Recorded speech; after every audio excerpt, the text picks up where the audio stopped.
সবাইকে আসসালামু আলাইকুম। আজকে 8 তারিখ। আমি আজকে রাতের ফ্লাইটে যাচ্ছি ওমরাতে, কিন্তু সকালে দেখলাম আসিফ মাছরাঙ্গা টেলিভিশনে আমার সম্পর্কে কিছু বাজে মন্তব্য করেছে। আমি কিন্তু ওর সম্পর্কে বলেছিলাম যে চেয়ারের গরম, এবং ওর ব্যক্তি, ওর পরিবার পরিজনকে নিয়ে কোনো কথা বলিনি, ওকেও খারাপ বলিনি। ওর ব্যক্তি জীবনে ও কি করে না করে সবই জানি আমি, কিন্তু আমি কিন্তু কোনো কথা বলিনি। কিন্তু ওর কোনো নোংরা জীবনের কোনো কথাই কিন্তু আমি বলিনি, এবং ভালো জীবনের কথাও আমি বলিনি। ওর পরিবারকে নিয়ে তো নাই, আমি চেয়ারের কথা বলেছি। কিন্তু আসিফ,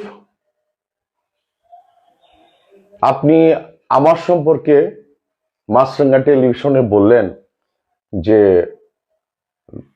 নারী শাসিত।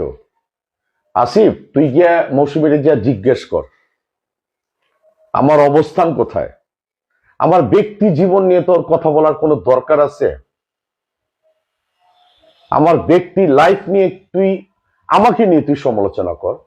তা আমার কথার এতটুকু কথা, চেয়ার নিয়ে তুই সমালোচনা কর। তুই চাপ নিয়ে কথা বলস, তুই আমার ব্যক্তি জীবন নিয়ে কথা বলস, হ্যাঁ, সংসার নিয়ে কথা বলস। ওই তোর কি অবস্থা? এই আসিফ, তোর কি অবস্থা? তুই আমার নিয়ে কথা বলস? হাতটা দেখছস? আজকে আমি ঢাকা সিটিতে আছি, ঠিক আছে? তোর যদি সাহস থাকে তুই আইসা আমার সাথে কথা বল। আমি তোরে তুমি করে কথা বলছি, আপনি করে কথা বলছি, ভদ্রভাবে কথা বলছি। পুরো বাঙালি জাতিকে আমি চ্যালেঞ্জ করলাম। তোর ব্যক্তি জীবন নিয়ে কোনো কথা বলছি? আমি ফুটবল নিয়ে কথা বলছি, আমি শুধু চেয়ার নিয়ে কথা বলছি। That's it. তোর মতো একটা ফাজিল, তুই আর্জেন্টিনা ব্রাজিল নিয়ে প্রেগনেন্ট হয়ে গেছে, আরো অনেক বাজে বাজে কথা বলস। তোর কোনো ব্যক্তিত্ব আছে? তুই আমার সম্পর্কে কথা বলস? তুই মৌসুমীর সামনে, আমার সামনে দাঁড়ায় কথা বলতে পারবি? ওই তোরে আমি কি দেখছি জানোস না তুই? বেয়াদব।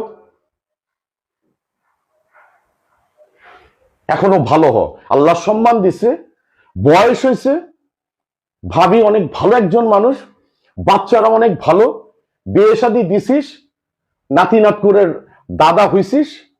ভালো হ, ভদ্র হ, ব্যক্তি জীবন নিয়ে কথা বলবি না আসিফ, একদমই না। এগুলি ভালো না।